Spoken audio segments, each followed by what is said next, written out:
Before we jump into it today, I wanted to extend a quick invitation. If you've not yet joined us inside the podcast newsroom, you're going to want to. That is the place to get the answers to your most pressing podcast questions. Simply head over to thepodcastnewsroom.com, sign up for your private feed, and you will receive a link to submit your question to be answered in a future episode. Can't wait to see you. Again, thepodcastnewsroom.com.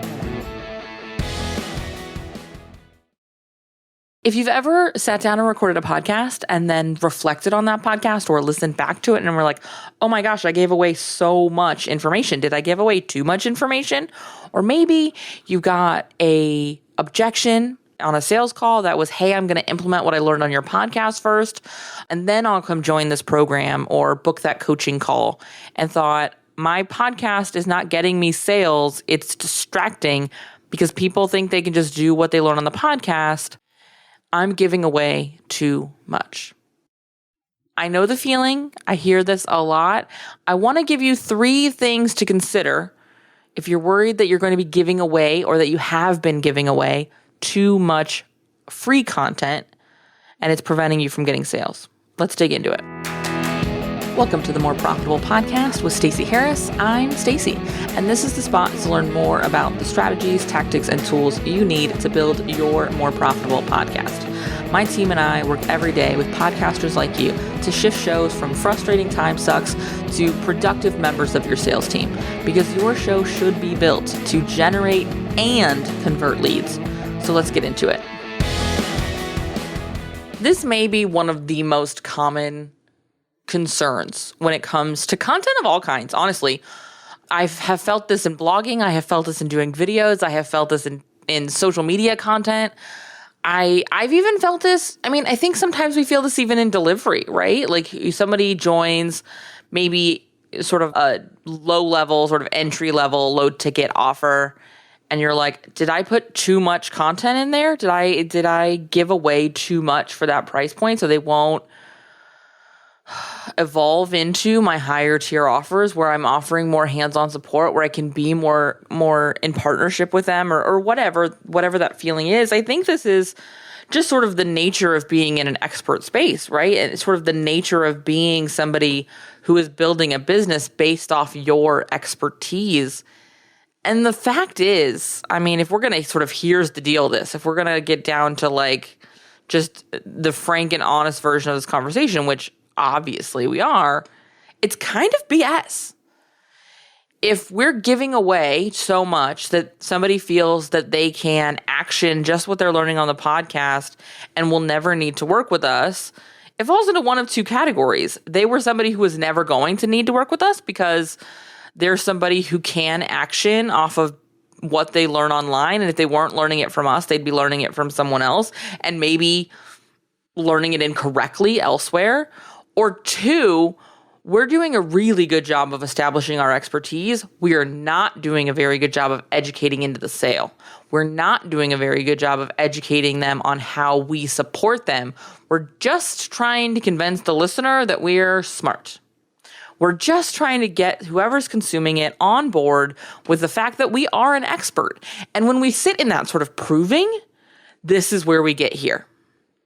This is where we get to this place where you feel like you're giving away too much and they feel like they can do whatever they need to do just listening to the podcast.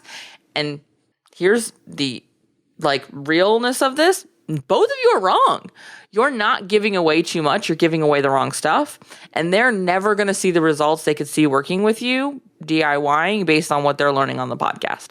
I don't care how much you give away on the podcast because you're not giving them the years of expertise that you have, the years of experience, the years of perspective, the ability to shift. And even if they eventually get there on that content, it will become because they became an expert.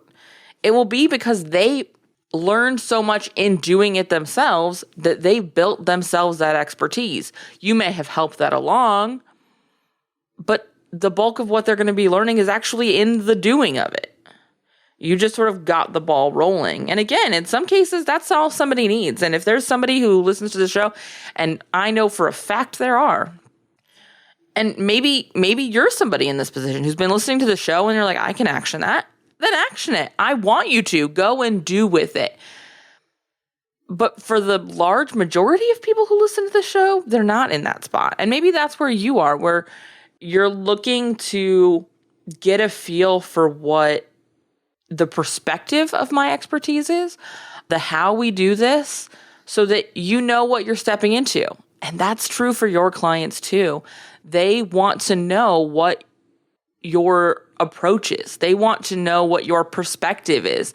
They want to know why you're the one that they want to work with. Because much like me, love, you're in a position where there's lots of other people who do what you do. There's lots of podcast producers in the world. There's lots of coaches. There's lots of consultants. They're looking for the expert they connect with, who thinks about this in a way that resonates with them. And that's why we talk so much about educating into a decision, because that's the difference here. As we dig into this episode, I want us to work through sort of 3 things to consider, 3 pieces. Some of them are going to be angles you could take on your content to be sharing your expertise and highlighting how you do things in a way that is not just telling them how to do it.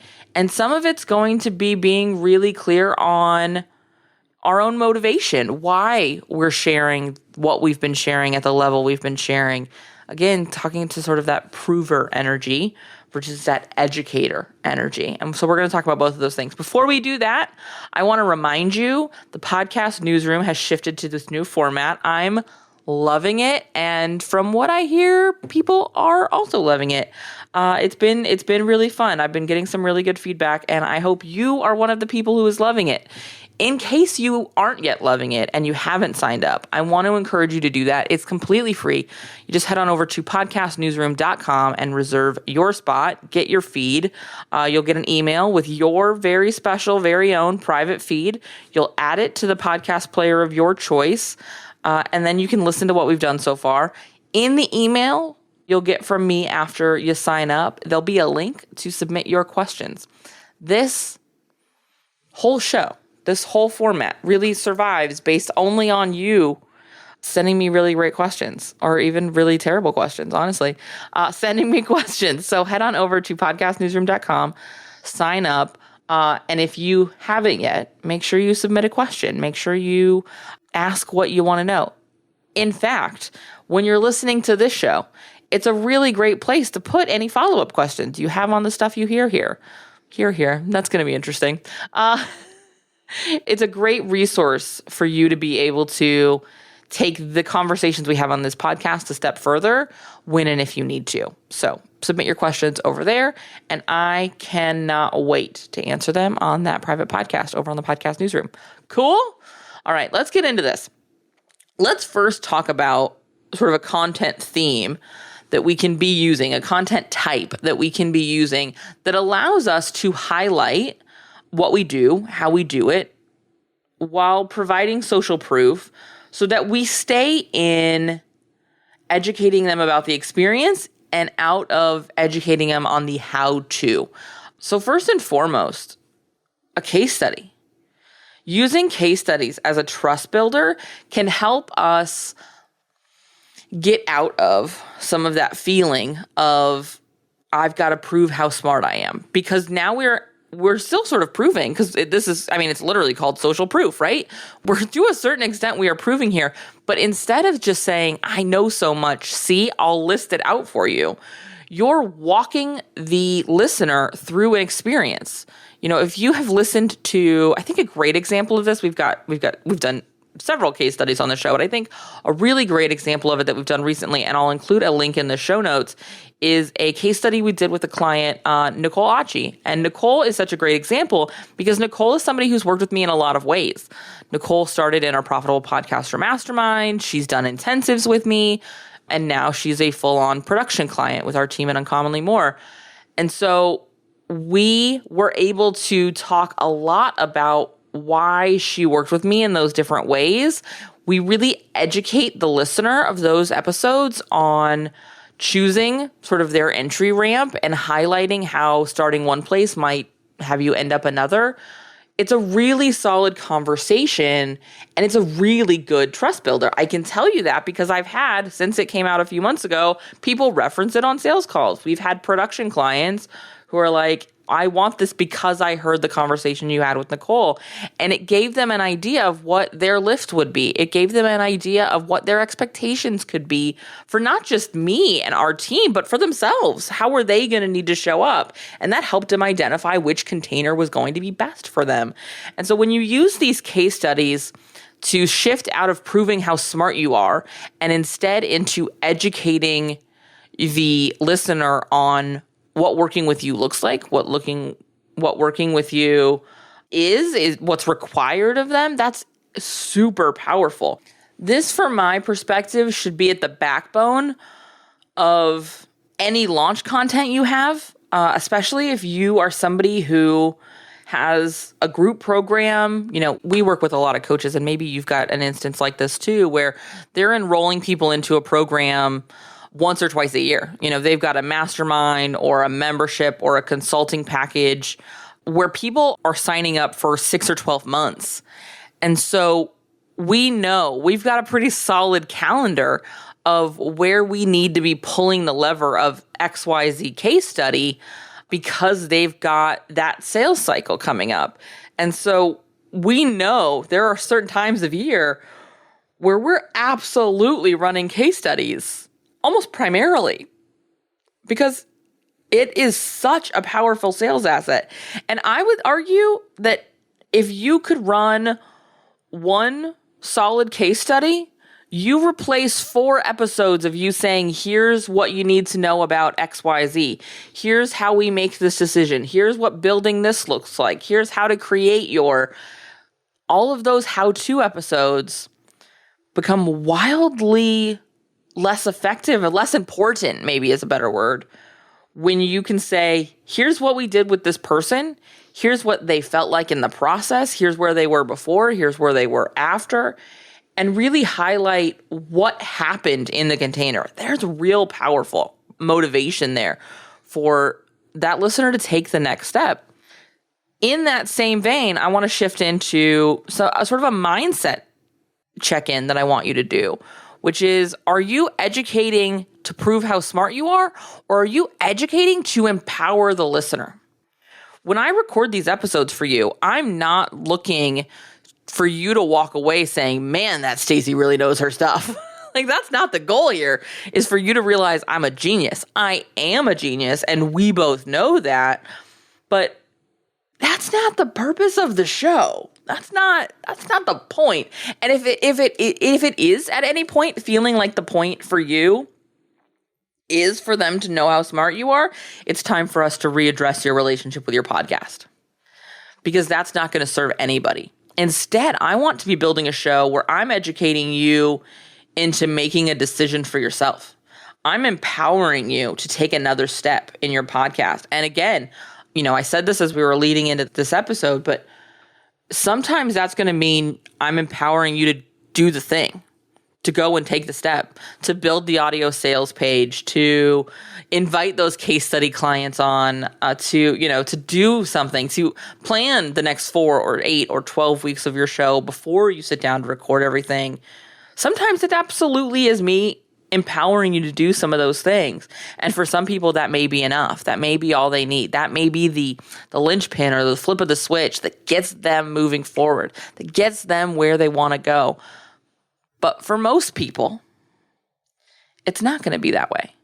It's going to be about empowering them to make the decision to invest in themselves, to invest in their show, to invest in building this member of their sales team and working with us. And I do that by making sure that I am educating into a decision. And so I'm educating the listener, I'm educating you into, is this the right fit? Is this what I want? Is now the right time to pull that lever? But I'm also educating you into being the kind of client that I know is going to get results. One of the things I talk a lot about with our clients who are coaches, and this might resonate for you too, is if there's something that is frequently a concern of your leads, maybe it's something like not having enough time to get the work. This is one we hear a lot. How much time do I need to commit to this program, right? I think every coach in the world who has sold a program, whether it's one-on-one or a small group program or a membership or a course, there's been that question. It's how much of me is going to be needed? How much am I going to need to show up? And unfortunately, we also have people who've been in these programs who have not asked that question and who have come into a program where they don't have the capacity to show up in the way they need to. They don't have the capacity to action the things we're learning.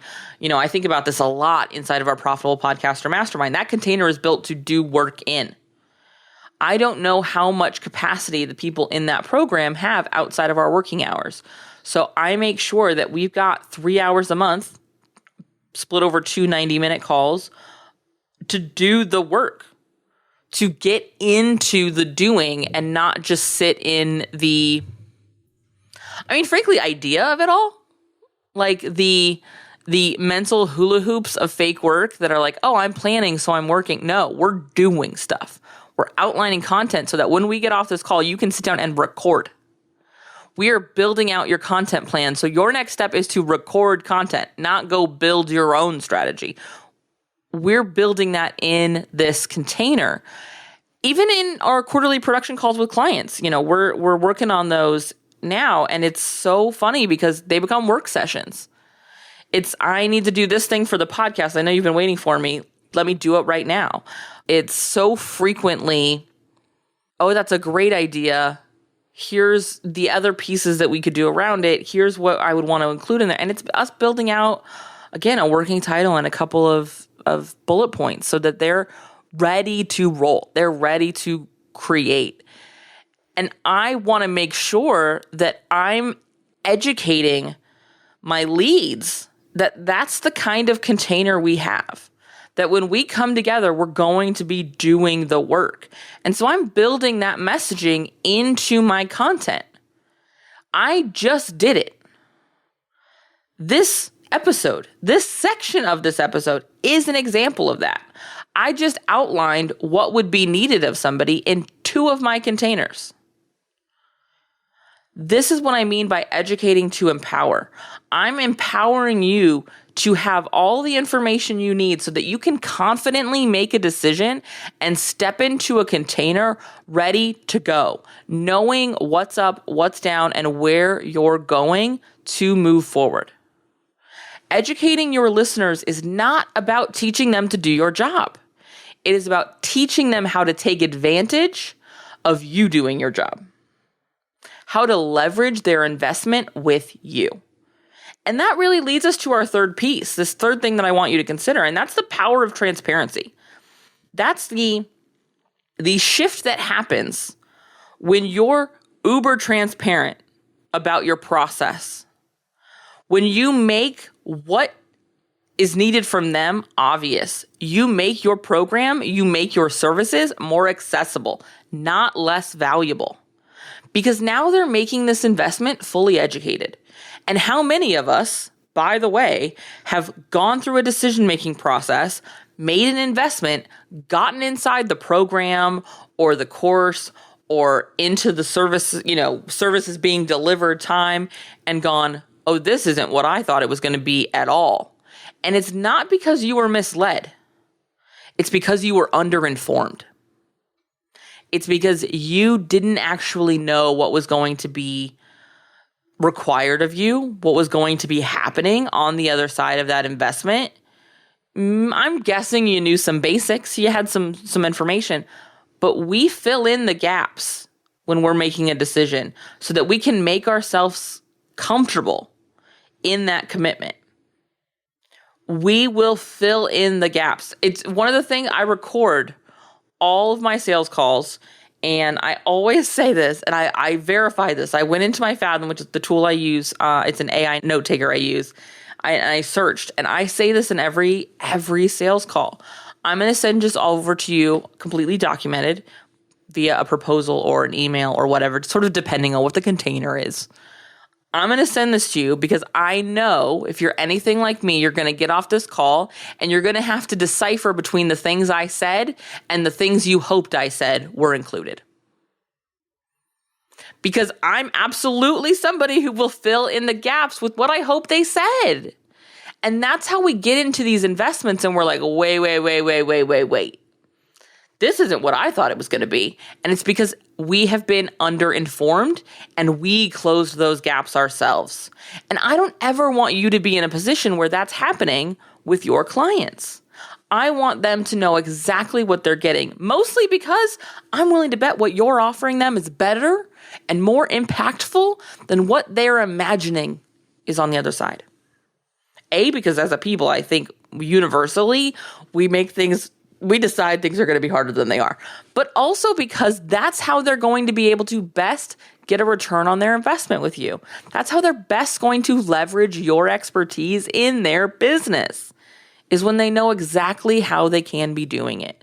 How many times have you gotten into a coaching arrangement and you've got like Voxer access or Slack access or Marco Polo or whatever sort of that touchstone is, and you're like, is this even something I could ask them in that? If you're somebody who's offering that kind of support, I want you to be talking regularly, planting seeds regularly with examples of how clients are using it. Answering questions saying, man, we have been getting Voxers left and right from our VIP clients in XYZ container. Man, that was a lot of acronyms. XYZ container saying whatever the question is, or asking about sales strategies as we shift into Q4. Again, utterly making this up. And you don't have to be specific. You don't have to name names. You're not calling anybody out. You're absolutely keeping the privacy of your clients. But I've just highlighted a way our clients use that access point to me. Inside of Uncommonly More, that looks like leaving us questions in our podcast dashboard. Our production clients leave their stuff in our dashboards, which are all built in Monday.com. And they have the ability to see exactly where anything is and ask questions there. And so I can say, these are the questions that have been coming up from our clients. The biggest way I use this is when we do quarterly calls, I'll say, these are the questions that came up in every call we had this quarter or this month with our production clients. Here's the recurring theme that happened. And it allows you to hear an example of how people are using that part of the container, that part of our offer. It's not just, oh, you have the ability to do this. It's, ooh, and that's how I use it. That's what I'm talking about when I'm talking about educating clients into a decision, educating to empower them. It comes from this transparency. It comes from being really clear on what's going to happen, not sort of mysterious and elusive and sexy. No. I want to be plain and clear. A great example of this has happened in this episode. When we were talking about the second consideration, when I was talking about educating into empowerment, when I went through the whole thing, I said to you, this is what I'm doing right now. You're hearing it. I do this frequently in episodes. If you're somebody who has listened to a lot of these episodes, you know this. You know that frequently I'll say, and that's what we did today. Now, did you hear it happening? Did you notice when we were doing whatever it was we were doing? I'm highlighting that stuff for you because that transparency is what empowers you. That transparency is what educates you. That transparency is what proves to you that I know what I'm doing and that this stuff works. I had a sales call recently with someone and they were talking about having listened to the show and gone through things and they're like, wow, this really works. It's like, yeah, it really does. There's no better proof of concept here than the fact that you work through this and become a client. No better case study than you having been through it with me. And that comes from being really transparent and highlighting when I'm using the strategies I teach and I employ with our clients. That's the power of that transparency. And that's what I want to encourage you to be looking at when you are educating into decision, when you are educating them on how to be good clients, when you are empowering them to step into what's next for them in their work with you. As we wrap this up, I want to encourage you to spend some time going through the content you have planned for Q4 and looking at where you can shift out of proving how smart you are. Shift away from the how-to even if it's labeled as how to. We can talk about that on a future episode. Maybe leave a question for me for the private podcast on that one. And into this educating to empower them. Where can we add a case study to your Q4 content calendar? Where can we add some transparency to your episodes where you're really highlighting for them? Here's what happens behind the scenes. Here's what this actually looks like. Here's what this actually manifests as. Where can you be doing that? Because if you can find that spot, you will shift your content, you will shift your show this quarter. It will take time. You're building a muscle. It will get easier, but you've got to take the first step. And so I want to encourage you to look at that. This is the kind of stuff that shifts your show into a sales asset. This is the kind of stuff that makes your show a member of your sales team.